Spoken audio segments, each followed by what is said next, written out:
наразі все готово вже. Все, це зібрано, все працює. Рукомийник, розеточка.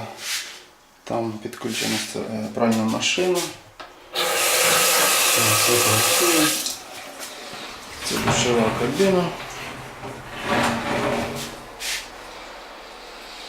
Ось така у нас вийшла. Там вентилятор. Так, все, горшок теж працює, все в порядку, ніде нічого не тече.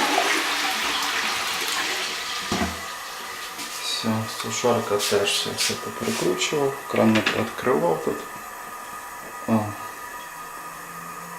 Як піде опалення, піде гаряча вода. Але то вже буде потім.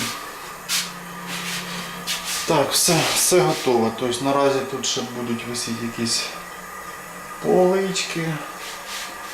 Але теж на розсуд клієнтів, де їм забажається, там вони будуть висіти. Це вже не моя проблема. Ну що, наразі все. Дякую вам за увагу. Дивіться далі мої будівельні події. Пока-пока.